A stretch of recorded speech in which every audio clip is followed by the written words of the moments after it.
Yo hace 25, casi 26 años, empecé, yo Azune, empecé... Es que si no, no se oye bien. Me hice vegetariano, yo había empezado con 13 años, había empezado una pequeña búsqueda personal del porqué de la vida claro, supuse que en la vida lo que necesita es ser feliz, ¿no?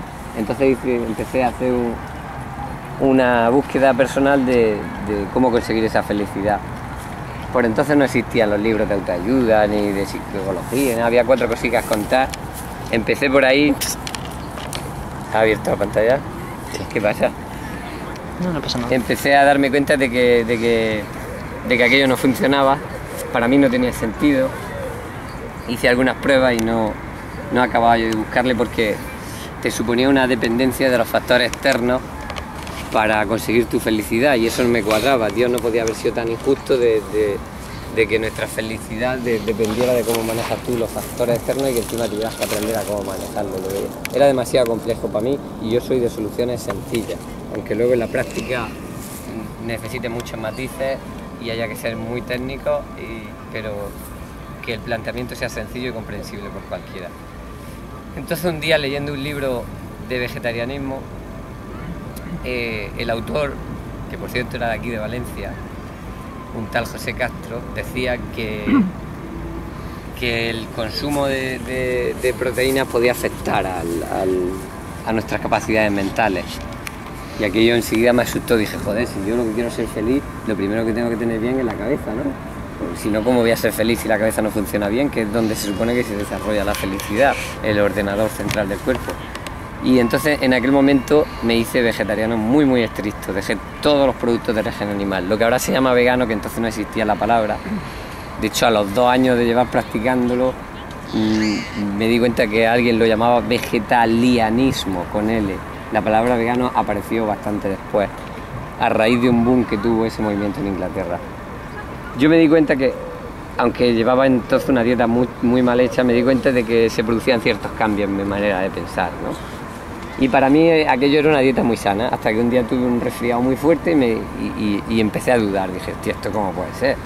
Si yo estoy comiendo tan bien, se supone que soy tan sano, ¿esto cómo puede ser? En aquel momento la dieta vegana aquella se basaba mucho en legumbres y cereales, como se basa la dieta de prácticamente todo el mundo. ¿Qué pasó? Pues empecé a hacer experimentos y a buscar, y ya centré mi vida en eso. Y ahí me acordé de una cosa que me había pasado unos años atrás yendo de cacería con mi padre. Yo era muy pequeño y me cansaba de las caminatas tan largas y entonces mi padre me decía, mira, el coche está allí en la casa aquella, vete a atravesar monte para allá y cuando llega al coche allí descansa. Y yo me iba para allá y un día me fui para allá y me puse allí a descansar y me dio ganas de hacer de vientre. Y hice de vientre, que por cierto siempre se me ha dado muy bien, y al hacer de vientre fui a taparlo con una piedra. Y cuando lo fui a tapar con la piedra estaban los granos de maíz allí, intactos, que había comido el día anterior. Y aquello me llamó poderosamente la atención. Entonces luego cuando me metí en el mundo del vegetarianismo me acordé de aquello. En aquel momento cuando empezó aquella enfermedad, de aquel resfriado tan fuerte, me acordé de aquello.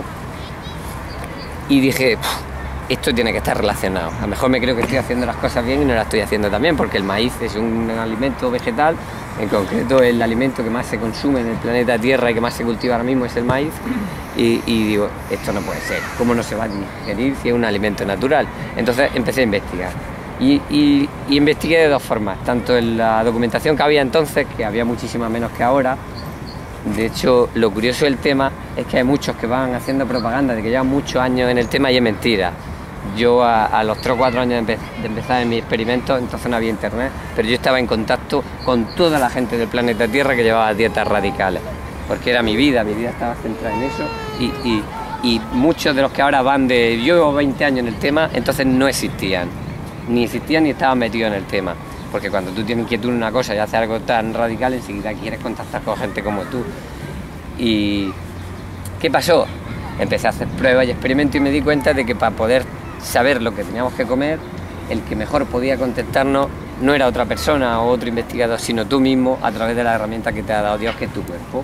Empecé a hacer experimentos y me di cuenta que la mejor manera de saber qué pasaba con la comida en tu cuerpo era analizando los excrementos.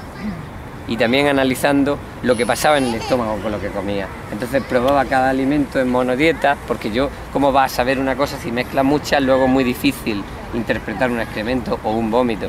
Entonces empecé a hacer experimentos con cada alimento por separado. Lo comía, esperaba media hora de reloj y lo vomitaba. Y veía qué había pasado en el estómago con él. Si había generado acidez, si había producido... Y claro, ahí apareció el enemigo público número 1, el moco. Y claro, yo decía, ¿y esta gelatina que sale aquí mezclada con ciertos tipos de comida, a qué responde esto? Tiene que tener alguna interpretación, ¿no?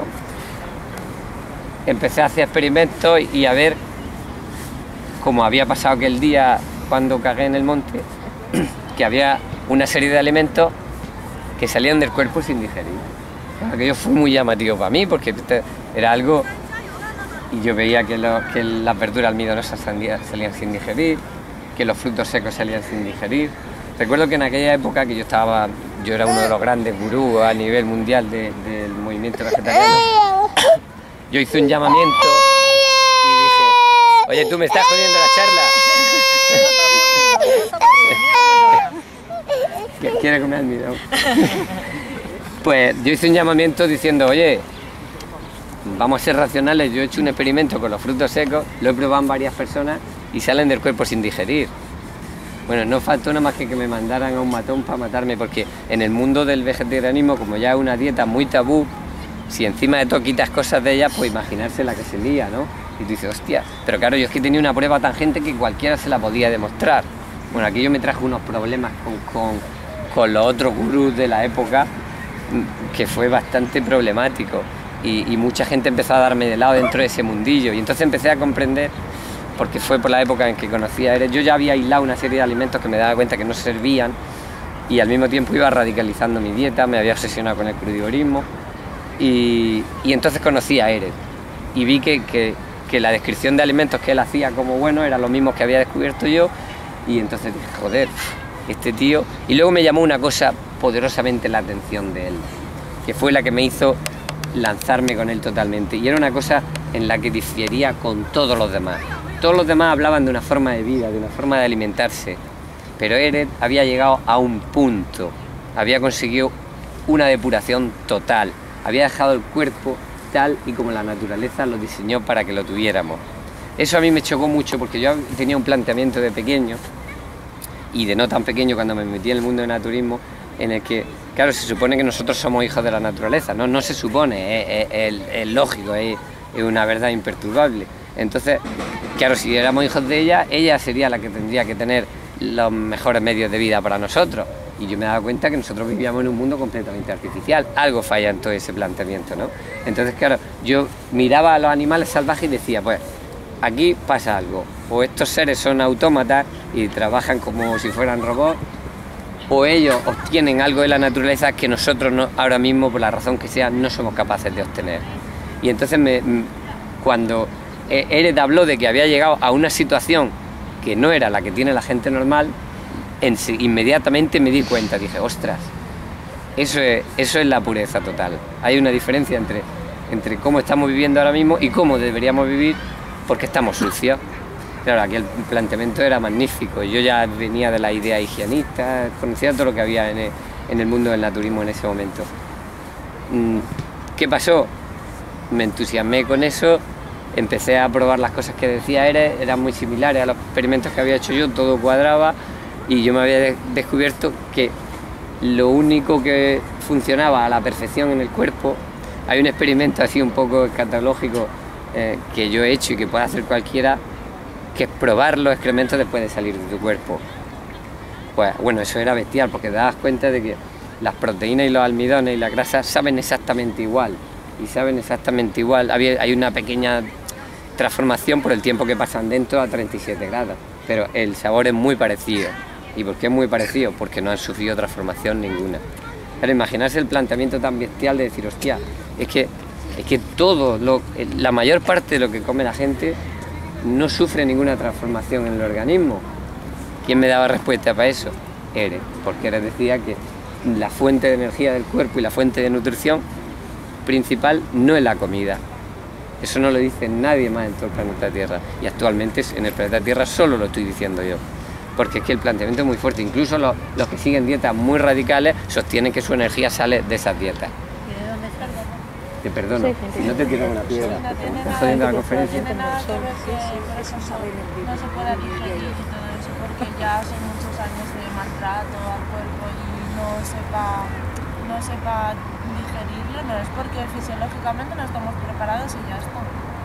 O sea, fisiológicamente sí estamos preparados, lo que pasa es que la tosemia no te deja aprovechar los alimentos que deberían ser, que son los tuyos, para los que estás diseñado. Digamos que tú tienes una adaptación patológica a la comida mala, pero no estás sacando ni tus nutrientes de ella, ni tu nutrición de ella.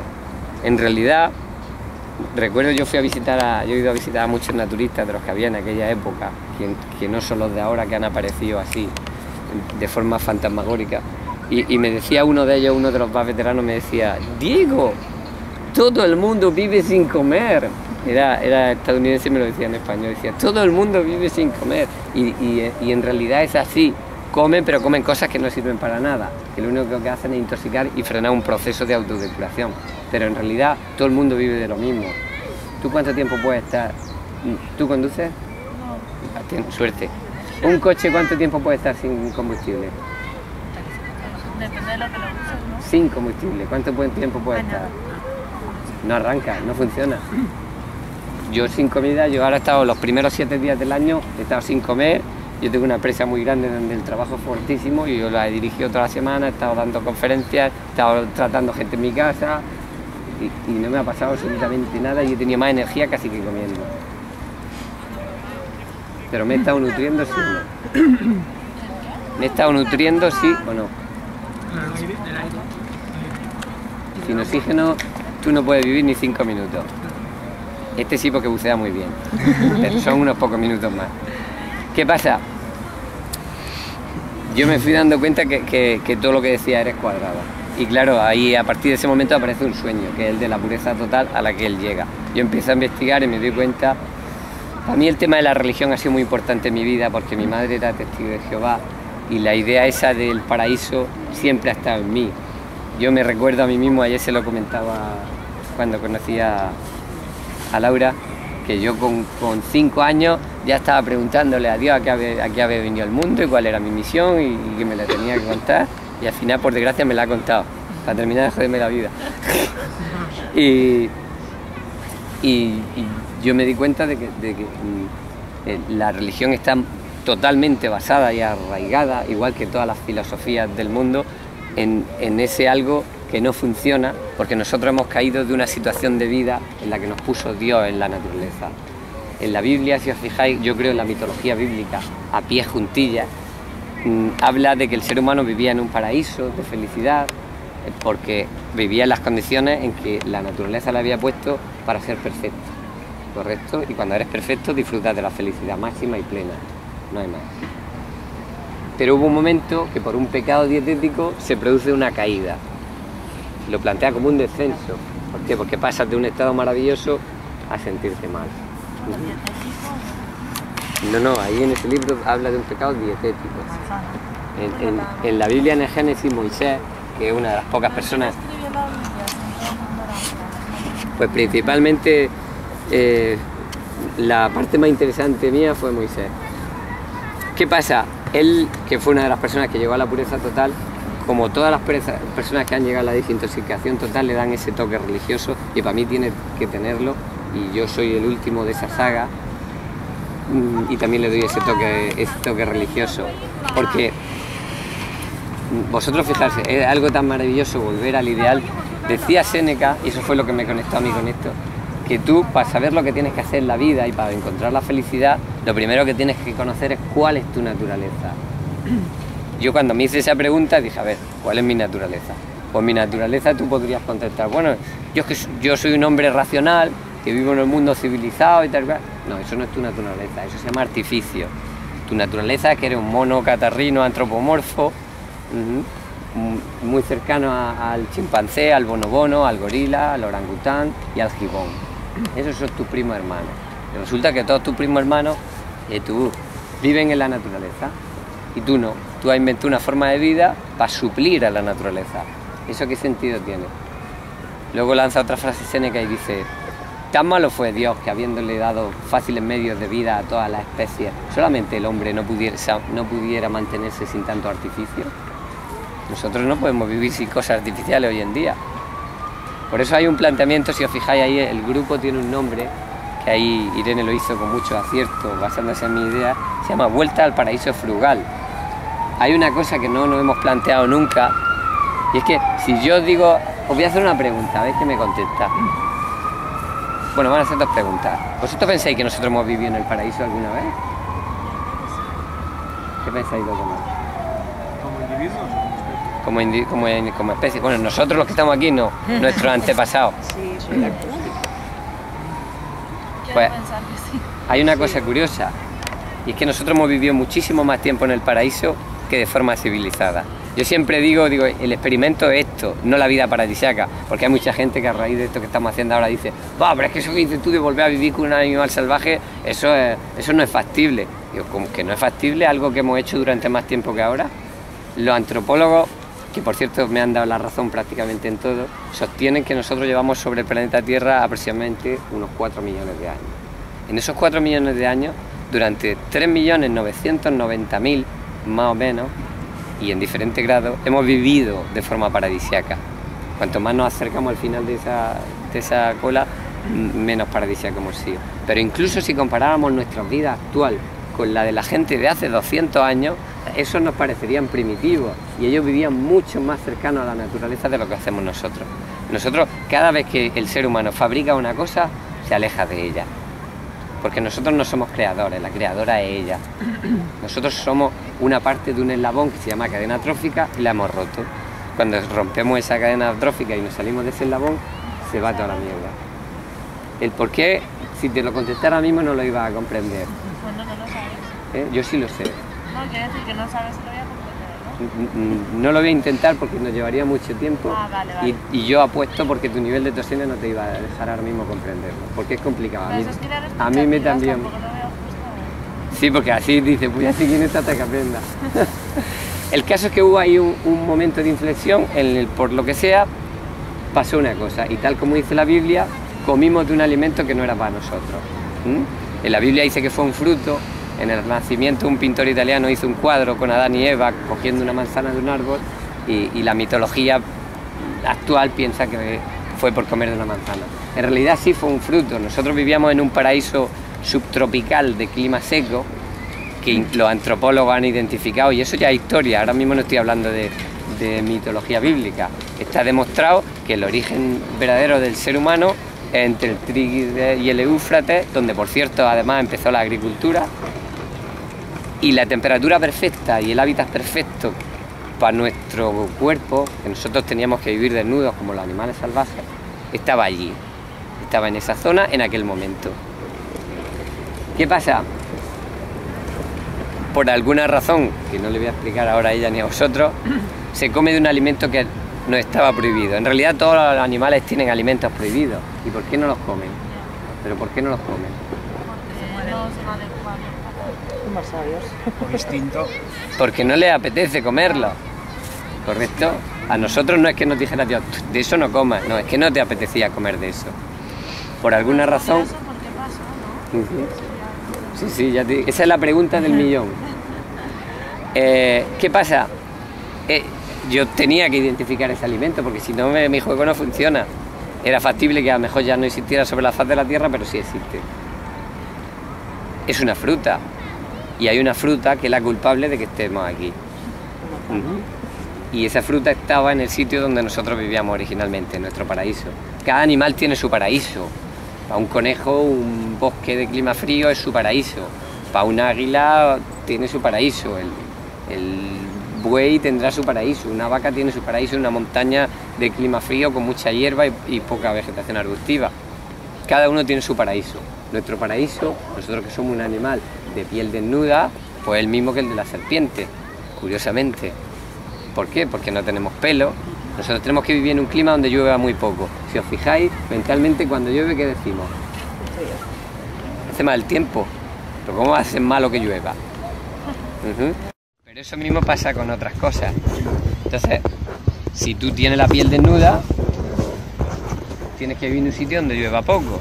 Y sin embargo necesitas vivir en un sitio donde haya vegetación que te alimente. ¿Cómo se riega esa vegetación? Pues luego resulta que en la naturaleza existe una forma de regar los árboles que inventó Dios, que se llama capilaridad. La humedad viene desde el suelo hacia arriba. Y nosotros vivíamos en una zona donde llovía muy poco.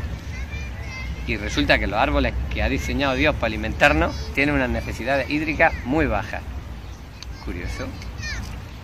Va encajando el punto. Bueno, pues con toda esa serie de ideas que ahora yo mimetizo en unos pocos minutos, y a mí me ha llevado muchos años encontrarlas y concentrarlas, yo descubro ese fruto del pecado original, que curiosamente todavía se sigue llamando merey del diablo. Merey del diablo, también lo llaman cajuí. Y resulta que ese fruto, que es uno de los pocos frutos de árbol que a similitud como en el aguacate no son dulces, sino que son grasos, contiene una enzima que produce una reacción muy peligrosa en el ser humano. De hecho, ese fruto, este año mismo en que estamos, ha matado a 14 personas en Hawái, que lo usan entre el movimiento de fumadores de porros que hay allí y todo eso, lo han puesto de moda. El otro día hacía yo un comentario que es muy curioso y decía, ¿por qué no muere tanto la gente allí usándolo? Y sin embargo, cualquiera de vosotros podría morir consumiéndolo. ¿Por qué no muere la gente que va allí? Ahora allí está como de moda, como produce una reacción fuerte, pues como otra droga más. ¿Por qué no muere mucha gente allí consumiéndolo? Y sin embargo, por ejemplo, si lo consumiéramos nosotros, sí moriríamos. No, es al revés. A un drogadicto le hace menos daño un veneno que a uno que está más limpio. Y el que está más limpio es que su instinto no le deja consumir ese veneno. Por eso, por ejemplo, a mí en mi caso, cuando tuve el accidente, yo por instinto jamás me hubieran podido dar morfina, mi cuerpo la hubiera rechazado, o corticoides. Sin embargo, cuando te la pinchan en vena, ya no pasa por el instinto. Mis órganos de la olfacción y del gusto nunca me hubieran dejado consumir ese veneno. Pero sin embargo, si te la pinchan directa en sangre, se ha acabado la fiesta. Que es una cosa de la que quiero empezar a hablar en el grupo ahora dentro de poco. Es muy peligroso y la quiero difundir entre los grupos que llevan dietas radicales. Es muy peligroso llevar una dieta radical y no saber cómo salir y entrar de ella. Si mañana te atropella un coche ahí cruzando una calle y te llevan a un hospital, a ti nadie te va a preguntar. La opinión de tu familia va a estar por encima de la tuya, porque tú eres un enfermo en un hospital o un accidentado. Y entonces te van a dar una serie de venenos que, si tú no sabes controlar su efecto con la comida, que es con lo que se controla su efecto, te puede ir al otro barrio muy rápido. Y de hecho ha pasado, Entonces, yo veo muy bien llevar una dieta radical, pero hay que saber cómo entrar y salir de ella y cómo volver a la dieta de la civilización, que es la que te dan en todos sitios y la que te pueden imponer en determinadas situaciones que son peligrosas en tu vida, como tener un accidente de tráfico.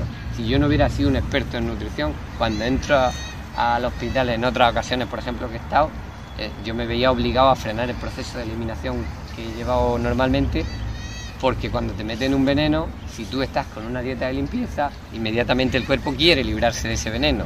Sin embargo, cuando te meten un veneno con una dieta tóxica, el veneno tiende a aparcarse, porque tú estás comiendo de forma que no hay limpieza.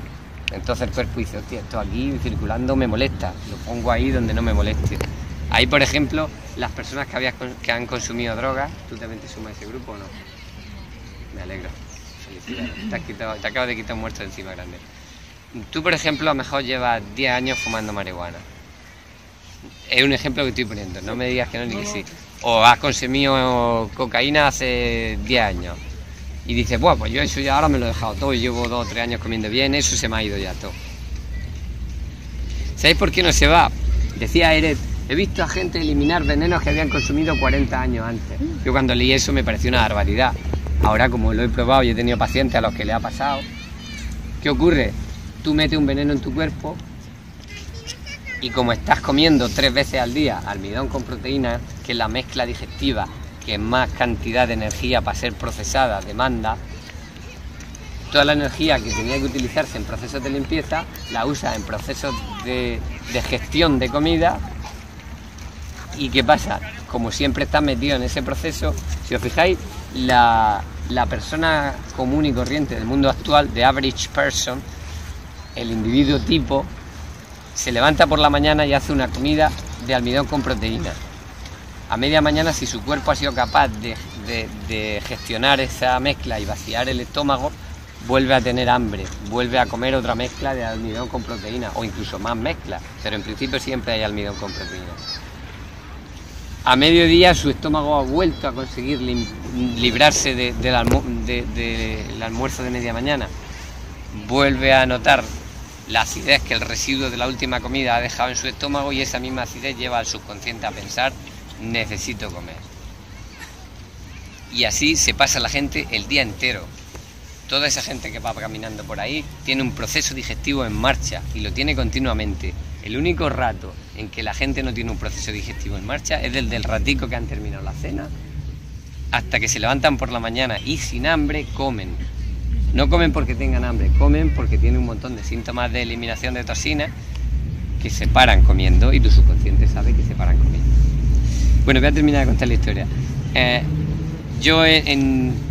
Cuando me meto en todos estos temas, abro una casa de reposo donde venía la gente a ayunar y a asesorarse sobre alimentación, y empiezo a hacer mis propios experimentos con otras personas y veo que todo el mundo, absolutamente todo el mundo que pasa por mi casa funciona igual.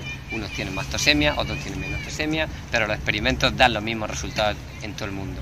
Llego a un nivel tan grande de experimentación que yo ahora mismo soy capaz, yo paro a aquel que va corriendo por ahí y soy capaz, él me dice lo que ha desayunado y yo le digo a qué hora le va a volver a dar hambre y de qué clase de alimento, y no fallo ni esto. Eso se llama experiencia. ¿Qué pasa? Yo ya había descubierto ahora, yo empiezo a aplicar en mis pacientes la dieta de transición, veo que funciona, pero yo, como ya había sido 5 años vegano, ya digo, a mí no me hace falta transición. Yo me puedo permitir el lujo de meterme en la dieta perfecta, y como había hecho tantos experimentos y me había demostrado que lo que verdaderamente funcionaba bien en el cuerpo y lo único que dejaba su principio inmediato dentro del cuerpo, su nutriente principal, que es lo que en nutrición se llama principio inmediato, en el cuerpo, y cuando cagaba ya salía sin su principio inmediato, eran los azúcares. ¿Y cuáles eran los azúcares perfectos de consumir? Los de la fruta. Yo radicalizo mi dieta ahí a tope. Me acuerdo que me sacaban en la revista Cuerpo Mente como el único frugívoro de Europa, y salía ahí. ¿Qué pasa? Empieza un proceso de eliminación bestial. Al principio, tal y como dice Eren, me siento genial. Me sentía tan bien que yo recuerdo que emitía una vibración tan maravillosa que fíjate, yo llevaba el pelo largo y la barba y nunca he sido de vestir bien, y sin embargo cuando llegaba a los sitios ya mejor iba a una tienda a comprar alguna cosa y pensaba yo antes de entrar, digo, pues, cuando me vean con esta pinta o cuando entre ya verás cómo causo rechazo. Pues me pasaba todo lo contrario, porque notaba que la gente notaba esa vibración.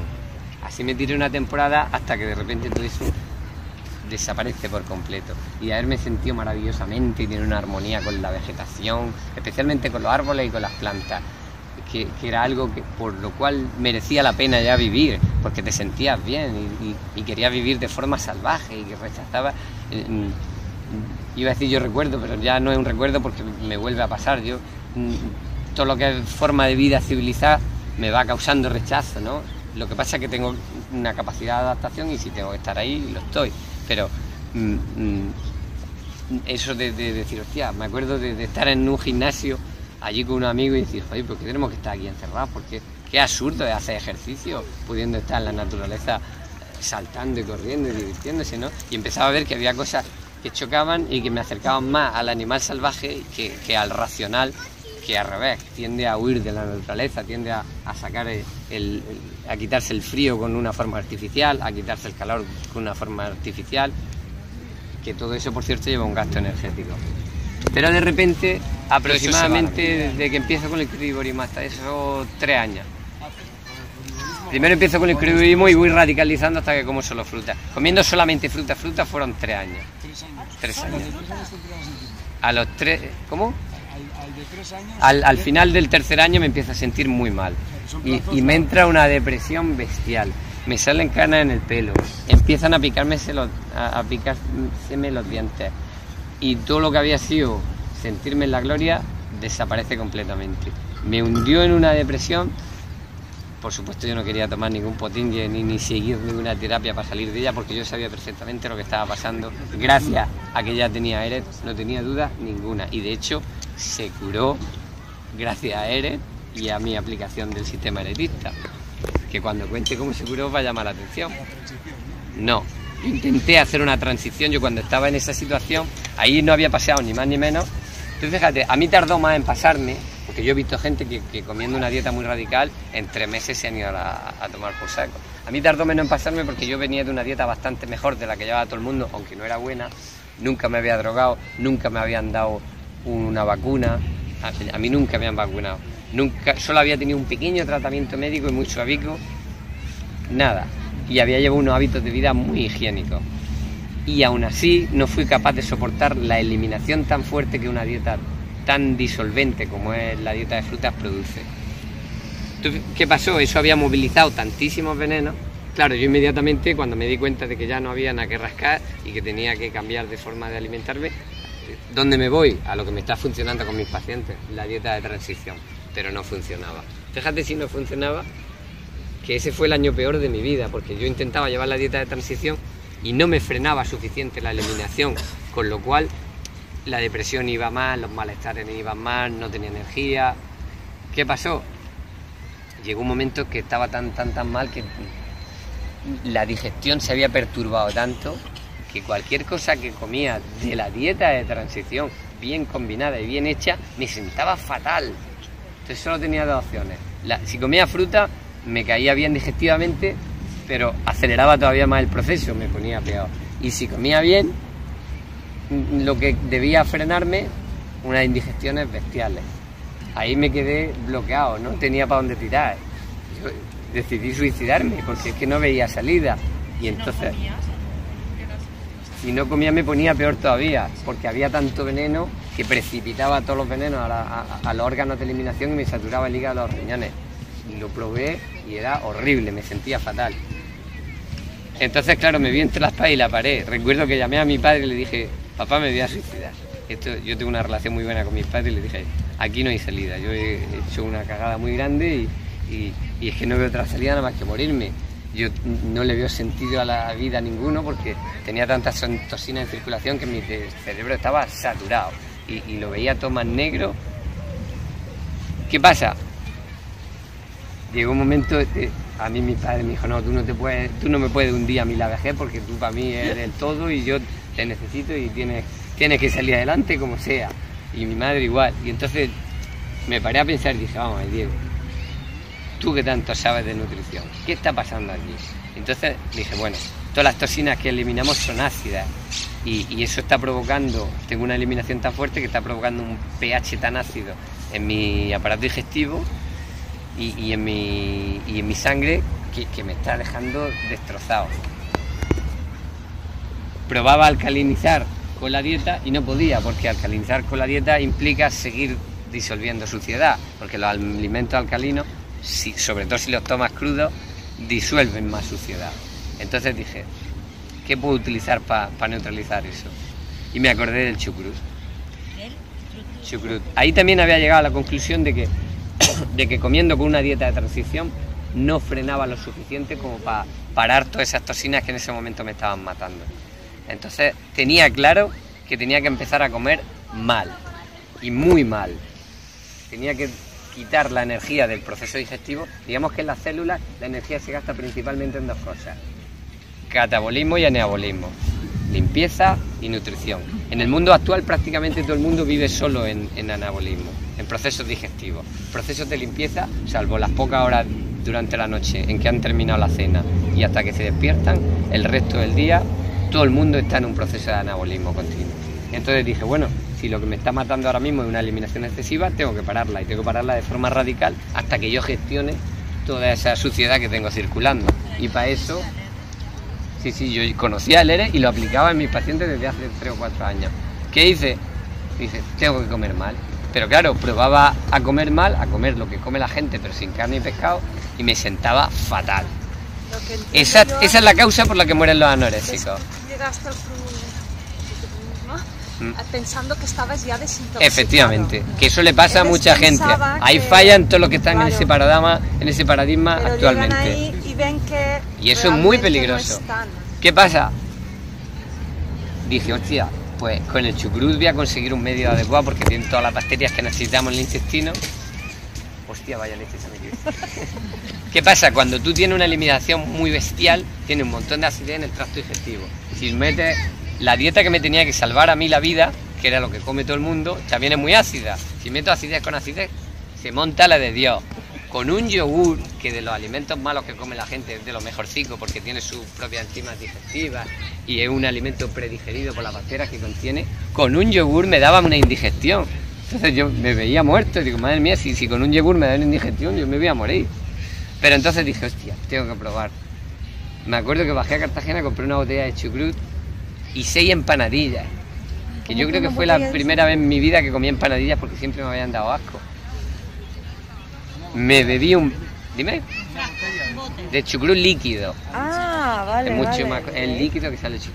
Me bebí una cosa así de chucrut. Esperé 5 minutos y me comí 3 empanadillas. Y me cayeron bien. Y dije, joder, ha descubrido la pólvora. 3 semanas me pasé tomando chucrut antes de cada comida y comiendo mal. Comía como come todo el mundo, mezclando almidón con proteína y azúcares y grasas, todo mezclado, pero sin carne ni pescado. El chucrut lo que pasa es que tiene todas las bacterias que tú deberías tener en tu estómago y en tu intestino. Y ahí yo que estaba haciendo de forma artificial, implantarla encima de toda la acidez que había y la estaba neutralizando. ¿Qué pasó? Yo vi que empezaba a mejorar. Pues tuve que seguir comiendo mal durante casi 3 meses para frenar aquel proceso. Fue muy educativo y yo le agradezco mucho a Dios que haya sido así. Gracias, compi, gracias, jefe. Porque hubo una cosa que me demostró que eso tenía que ser así, y es que la personalidad tardó casi 3 meses en volver a ser lo que yo era. En volver a ser Diego Conesa, el gracioso, el gamberro, el simpático, el que se ríe de todo. Tardé 3 meses en recuperar mi personalidad y me di perfecta cuenta de cuándo la había recuperado. Eso para mí fue súper aleccionador. Y dije, joder. Y entonces recuerdo cuando Eres decía, le parecerá muy llamativo el saber que tuve que curar a gente de ayunos excesivamente prolongados. Yo he tenido que hacer lo mismo, he tenido que curar a gente de ayunos excesivamente prolongados y de dietas excesivamente eliminadoras. Y el primero que curé fui a mí mismo. Entonces, ¿cómo se cura a alguien que lleva una eliminación muy acelerada? ¿Cómo se cura? Con un frenazo. Y un frenazo implica comer como comentó eso. Y no hay más. Por eso, ahí comprendí por qué Eret hacía tanto hincapié en que en su juego jugaban 3 tipos de comidas. La buena, la mala y la intermedia, que es la que él usa en principio como transición hacia la buena. Y ahí comprendí cuando él decía acelerando y frenando, según evolucionan las condiciones del paciente. Entonces, hay momentos en los que por desgracia se sueltan venenos peligrosos, esos venenos entran a la circulación sanguínea y tus órganos de eliminación no son capaces de gestionarlos.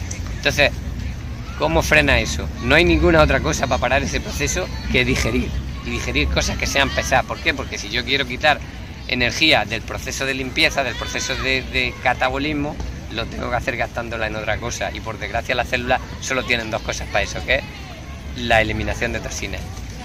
Siéntate aquí si quieres. ¿Qué pasa? Te lo pierdes.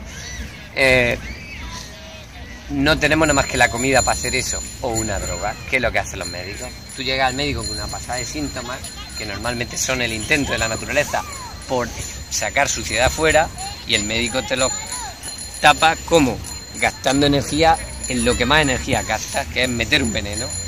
Es todavía más costo energético meter un veneno en el cuerpo que la comida tóxica.